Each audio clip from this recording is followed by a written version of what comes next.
Hey there, cats and kitties. I am the Blues Man, Johnny Blues, coming back to you live to talk about some Doctor Who casting news. I know, it's been a while since I've come on and talked about anything Doctor Who related. Basically, everything began to be silenced. The silence fell after, the finale episode of Series 10, and I'm waiting with bated breath for the Christmas special. Peter Capaldi's final episode, also starring David Bradley and all that good stuff. I can't wait to see what happens. But since the casting, the official announcement of the casting of the 13th Doctor in the form of Jodie Whittaker, which I'm all gangbusters excited for, we have since gotten, recently, in the last week or two, some brand new casting information. A confirmation of a long speculated companion in the form of Bradley Walsh, the actor Bradley Walsh. He was rumored, and now we have it officially confirmed that he will be one of how many? How many companions? Take a guess. Have you heard the news? We're looking at 3 apparently main companions. He's one of those 3. And then there's going to be a returning or recurring role as well that has been announced. And this is all interesting. I jotted down some notes that I'm going to be referring to because I haven't memorized anyone's names. I'm not familiar with any of these people. So, but I wanted to, put up a video reaction because it just has me really excited for Series 11. Again, Jodie Whittaker is going to be the 13th Doctor. And we have the confirmation that Bradley Walsh is going to be playing a companion tentatively called Graham. And so that's confirmed. We finally have that officially confirmed, and that's awesome. I thought, as soon as I heard the rumors circulating that he might be a companion, and even if he were the only companion, I thought that would have been a really interesting dynamic. A sort of younger woman, a female doctor, and then a little bit older, at least above her age, visibly speaking, male companion. I thought that would be a really intriguing dynamic. Shades of Law and Order or something. But, traveling space and time. He has that sort of motif to his look. I almost equate him with being like an Ian Chesterton, where he's probably going to be a tough guy. He's probably going to be somebody who can hold his own. And maybe brash, maybe not necessarily immediately likable, maybe snarky, something like that. I mean, this is all speculation. I only have seen maybe a couple of clips of Bradley Walsh in interviews and from, acting jobs he has been involved in. So I don't have much familiarity with him as an actor. I don't know what Graham, the character he's going to be playing, is going to be like at all.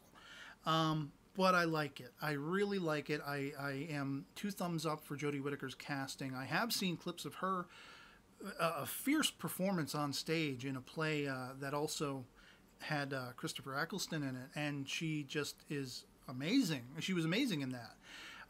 So I know she has the ferocity and the depth and the drama and all that kind of stuff.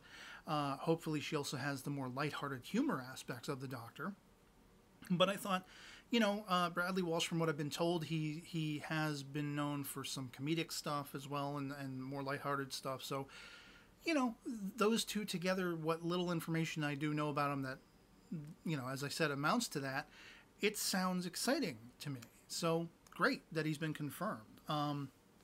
We also have, I don't know if I'm going to pronounce this correctly, the actor Tosin Cole, who is going to be playing the character of Ryan, adding some color to the TARDIS Travelers, if you will. And I like the look of the guy. I think it's cool. Like, when you see the whole cast photo, what I've used for the thumbnail of this video, I like the diversity of the group, for lack of a better term. Some people are disparaging it, the SJW complaint, same old, been there, done that, 6 weeks to Sunday, shut the fuck up. Pardon my French. I don't have any qualms or dissatisfaction with any of this. All of this casting seems cool to me. Apparently Tosin Cole, again, if I'm pronouncing that name correctly, he is a known actor. He was on, I forget what the show is, but it's a show I hear time and time again from my friends across the pond and articles and such like that. So, it's fine. If he has a reputation for being a good actor, that's what matters more than anything else, And I'm going to be interested to see what he brings to the table, what dynamic he fills out in this, group of companions. We also have Mandeep Gill, who is going to be playing a character called Yasmin, and or Yasmin. And immediately I thought, because of the ethnicity of the actress and the name Yasmin, I thought Princess Jasmine from Aladdin. I'm a Disney fan, what can I say? And archaic though it may be, that's the first thing I thought of. And she's a very attractive woman, and so filling out, like, that's 3 companions, and a lot of people have been likening it to the Peter Davison era with Tegan, Nyssa, Adric, that the TARDIS is going to be too filled up with, people taking attention away from the Doctor and whatever like that. Sure, that could happen. That could be the case. I would like to submit that, we don't really know. They could alternate these companions. They might not all be in the TARDIS at the same given time on the same, partaking in the same adventure, that kind of thing. They could alternate. One week it could be the character of Yasmin who's in the TARDIS, and then the next adventure she's walking out as Ryan is walking in. Who knows? Will they be a married couple? Will they be brother and sister? Will be they, just friends from class who just get caught up, whisked away in time and space? Who knows? It's perfectly open to speculation and excitement as far as I'm concerned. We also have the announcement. I mentioned a returning role, and I also submit potentially recurring role. I'm not exactly sure. Sharon D. Clarke, who is a singer-actress, is going to be featured as a returning role, it says.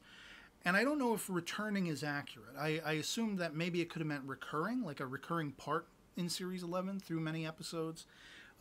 Returning role, if it is in fact a returning role, well, of course, that begs the question, who is she going to be returning as? To look at the actress, there aren't any characters that immediately strike my mind in the history of 50 plus years of Doctor Who of someone she would be recognizable as, being recasted as or something like that. So that immediately makes me think, oh, probably a Time Lord or Time Lady, that kind of thing. And immediately I think of things like Romana. I think Romana is supposed to have been left off. I don't know much of what happened to the character in the Big Finish stuff. I know she met, the 8th Doctor at one point. But was she, correct me if I'm wrong for those who are more familiar with the Big Finish stuff, correct me, but was she not left the Time Lord president of Gallifrey or something like that? Somewhere the highest echelon of the hierarchy there. And to look at the portraiture of the actress, Sharon D. Clarke, in the articles, she has a regality to her. So I could see her maybe fitting that role. Other people have said maybe the Ronnie. I'll even submit Susan just for the hell of it.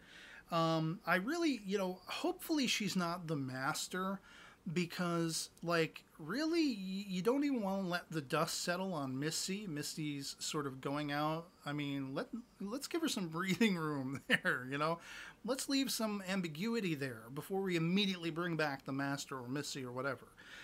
So hopefully Sharon D. Clarke will not be playing the Master or Missy or an incarnation thereupon. I would really love to see her playing Romana, something like that. Romana Mark III.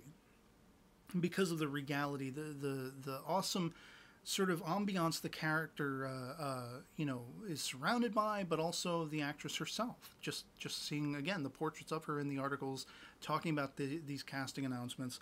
She has a regality to her, and I would definitely easily believe her to be someone in a high position of power. And wouldn't it be great if it was somebody, whether adversarial or completely knee-jerk in support of the Doctor, to be positioned on Gallifrey thusly and have that be a through line or an interactive line that the Doctor would be bounding back and forth, on again, off again with.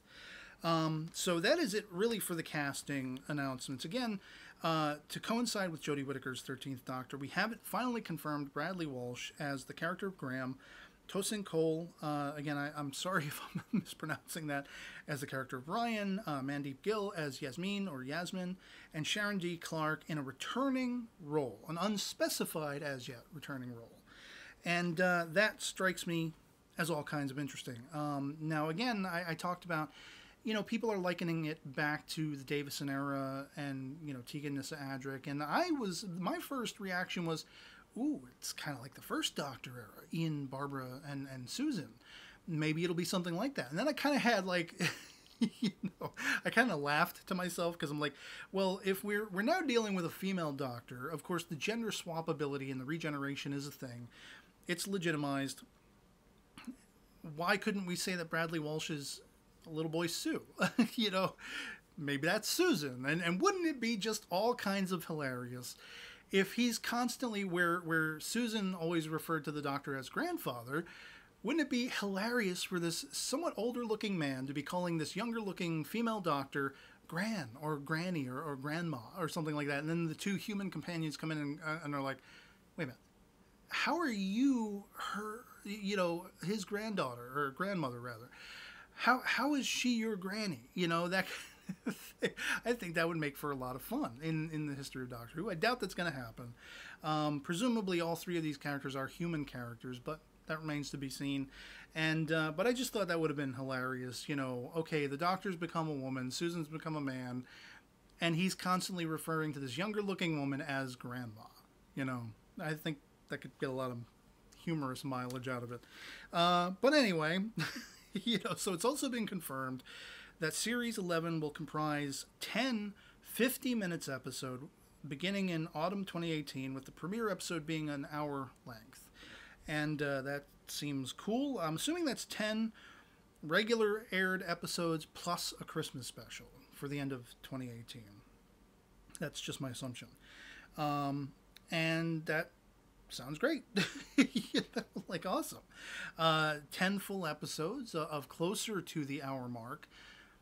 Awesome. I'm really just, you know, apprehensive, tentative, but I'm super excited at the same time to see what Chris Chibnall is going to bring us, to see what Jodie Whittaker is going to bring us. And all of these, you know, actors that have been cast, what I have heard about them, knowing nothing about their careers, having complete, almost total unfamiliarity with any of them, but what I have read about their reputations and such like that they are good performers and whatever like that, it befills me with confidence, and I just can't wait.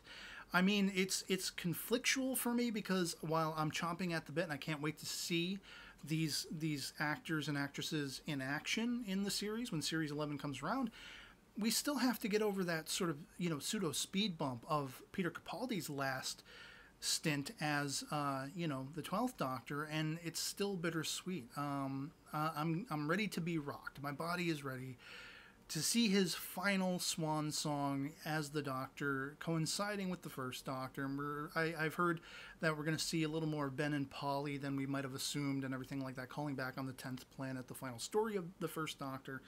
And so I'm really stoked. I'm excited. Again, tentatively, more so because it's just, I'm sad to see Peter Capaldi going. And we still have that final adventure to experience come Christmas time this year, as of the time of this recording. And not so much for any fears going into Series 11. I have liked everything I've been hearing about it. Naysayers be damned. And so yeah, I just wanted to bring that reaction to my fellow Whovians. It's been a while since I talked about Doctor Who on this channel, and I thought it was fitting with this new casting information to go over it and react to it. And I have nothing but supportive superlatives to say in reaction, really. And some, you know, speculatory fun. Again, wouldn't it be awesome if Bradley Walsh was little boy Sue, Susan all grown up, and this younger woman is Grandma, is Gran. How is she your Gran? Exactly? You know, whatever. So anyway, love to hear from you guys in the comments below, my fellow Whovians, what you think of this casting news. You know, if you have anything disparaging to say, just tight-lipped, shut up. I don't want to deal with you. Any heinous comments, they will be removed. But if you're respectable and you know, even if you don't happen to like this casting, I want legitimate reasons as to why, and, you know, I'll either engage you with whatever you throw at me, you know, that sort of old cliche, well, not cliche, but it's something everyone should adhere to, you know, treat others as though you would want to be treated. If you come on and you're just hellacious, you're either going to get ignored, smacked by the back of my hand, entirely deleted, that kind of thing. But if you're respectable, if you have genuine thoughts and ideas and speculations and curiosities about this casting, excitement or otherwise, I'm ready to have a great discussion with you. So, yeah, but let me know that in the comments below, what your thoughts are overall on this casting. And that'll be pretty much it for me on this. Bring on Christmas, man. I can't wait. And I'll catch y'all later. Peace.